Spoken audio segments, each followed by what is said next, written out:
Welcome back to the studio. You're watching Eye on Africa here on France 24. I'm Shona Bhattacharya. Let's take a look at our top stories in this edition. The political crisis continues in Gambia. President Jammeh has named a mediator to talk with the opposition while criticizing foreign mediation efforts. Professor Michael Amoa will be our guest. Ramping up security ahead of an Africa-France summit in Mali. Security forces are patrolling the streets in the hopes of avoiding an attack. 35 heads of state will be attending the summit that begins Friday. And just 3 days to go before the Africa Cup of Nations tournament in Gabon. Sports editor Ketivan Gorgistani will fill us in on the star teams and players. Gambia sinks deeper into crisis. President Yahya Jammeh, who refuses to accept the results of the December 1st election, says he's appointed a mediator to meet with all parties. This as representatives from the West African regional ECOWAS bloc are expected to arrive in Banjul, the capital, on Friday. Jammeh has criticized their initiative as well as the threat to send in regional troops. He calls the level of foreign interference, quote, unprecedented, and has expelled 3 Senegalese journalists. Our review and investigations have revealed an unprecedented level of foreign interference in our elections and internal affairs, and also a sustained smear campaign, propaganda, and misinformation. Our guest on this topic is Dr. Michael Amoa, research associate at the Center of African Studies at SOAS in London. Thank you so much for joining us on France 24. Tell us, Professor, how do you think this crisis will end? Well, the scenario we're looking at, President Jammeh says he wants this resolved constitutionally. And so we're talking about if there is no Supreme Court sitting this January, it's likely to be in May or even in November. We can't see, with the facts available on the ground, judging from the anomalies committed by the Electoral Commission, there's no way a Supreme Court can rule that Jammeh should step down. So practically, that's not going to happen. The ECOWAS and African Union mediators will be going to see Jammeh with one main proposal, that he should step aside, which Jammeh is not prepared to do. So in all practicality, we're looking at a scenario ahead where Jammeh would say he wants another election conducted.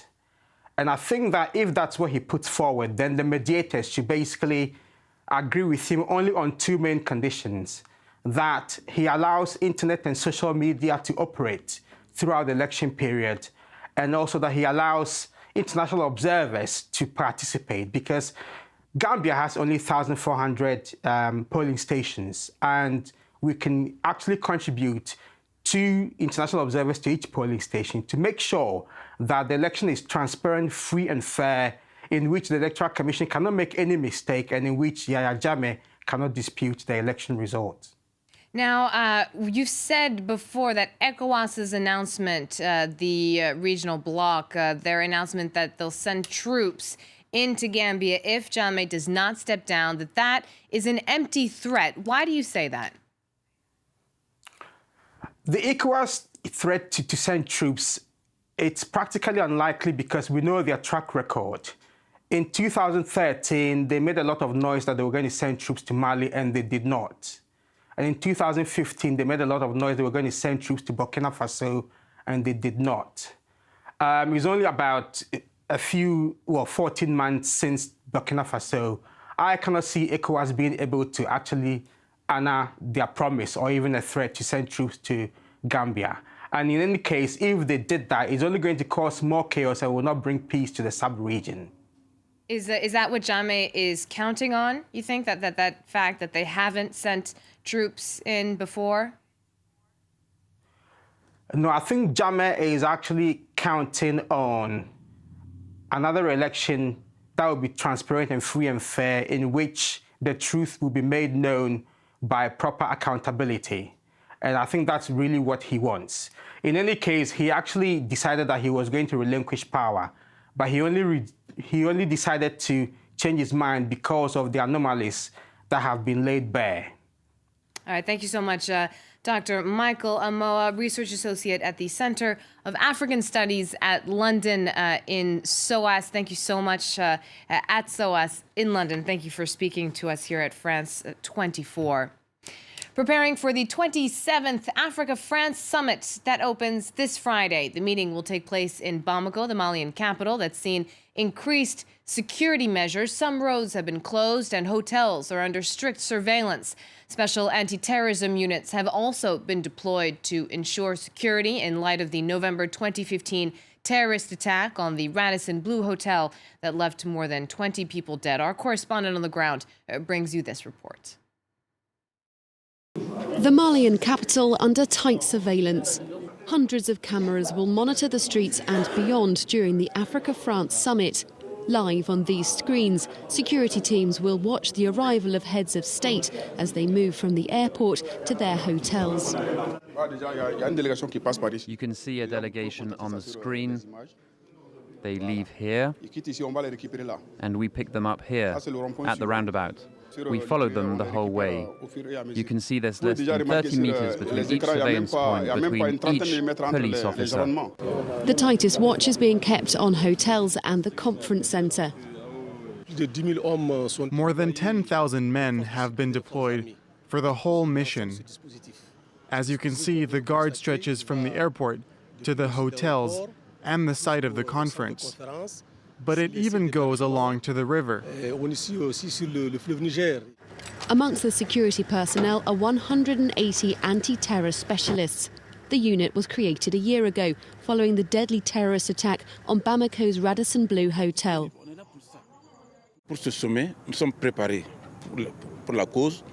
We are very well prepared for the summit. Rapid response equipment is already in place close to hotels and the conference center. And at our headquarters, we have backup teams. So if there is a problem, we can be on site within 5 minutes. It will be difficult for residents to get around the capital during the summit. On Friday, the majority of businesses and schools will be closed. Let's take a look at what else is making headlines around the continent. Clashes broke out on the Tunisian side of the border with Libya at the town of Ben Gerdan, as well as at the border crossing at Ras Jadir. Several dozen protesters gathered outside official buildings. And according to a private radio, security forces intervened using tear gas after they were targeted by stone throwers. The protesters were demanding the free flow of trade with Libya that's mired in political chaos and fighting between militias. A new government in Ivory Coast. A day after naming a new prime minister and vice president, President Alassane Ouattara named his new government team. It's smaller, with just 28 ministers and a secretary of state, compared to 35 posts previously. 7 new members were sworn in. The changes that correspond to constitutional changes voted through in November were delayed by a 2-day mutiny. Still, the defense and interior ministers both kept their jobs. Kenya's main opposition parties are preparing for the country's presidential elections in August. Together, they've decided to field a single candidate in the hopes of unseating President Uhuru Kenyatta. That nominee will be supported by the new National Super Alliance that could pose a serious threat to the current administration. One of the contenders is former Prime Minister Raila Odinga, who accused his opponents of rigging the election when he lost in 2007 and 2013. The Africa Cup of Nations kicks off this Saturday in Gabon. 16 national football teams from around the continent will be vying for the trophy in a bid to unseat Ivory Coast, the 2015 champions. France 24 sports editor Ketivan Gorgistani joins us on set. Hi, Ket. So tell us, who are the favorite teams for this tournament? First of all, the team that you mentioned, the defending champions, of course, Ivory Coast, the overwhelming favorites for a repeat. That said, they do have a few key missing players. There's Yaya Touré. He was the star, the captain of this Ivorian team. He retired just a few months ago, so he won't be there. And of course, the man who was set to be replacing him as the captain, Gervinho, he's injured.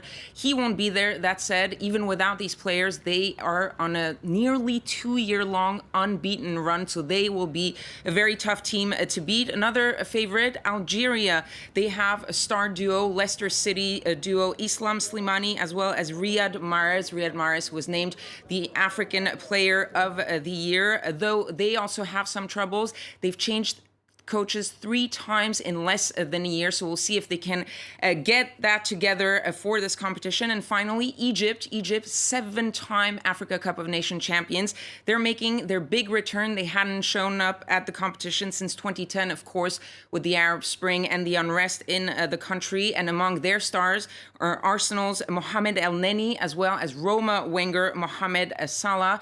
2 other teams to watch still, Senegal and Ghana. Ghana, the 2015 finalist who lost on penalties against Ivory Coast. Any key players to look out for? Well, there will be 2 big stars, a kind of a duel between the local star, the star that Gabon is waiting for, Pierre-Emerick Aubameyang. He's the striker from Borussia Dortmund. He scored a goal in every single game this season for the German club, the top scorer of the Bundesliga, 21 goals in 23 matches for club and country. So he will be looking to shine in his home country. And then there's the man that I mentioned for Algeria, Riyad Mahrez, the 2016 African Football Player of the Year. He led Leicester City last season to that surprising Premier League title, but his form has a little bit dwindled in the past few months. We'll see if he can bring that back in Africa. And finally, Sadio Mane, the man who was the 3rd on the podium for the African Player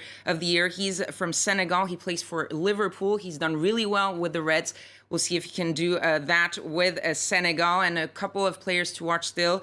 Serge Aurier, Ivory Coast, and André Ayew, the star for the Ghanaian team. These 2 teams and 2 players were there in 2015 for that final. And of course, André Ayew will be looking for revenge. Thank you so much, Kitivan Gorgestani. We'll be keeping an eye on that together. That's it for this edition. Do stay tuned. There's more news coming up on France 24.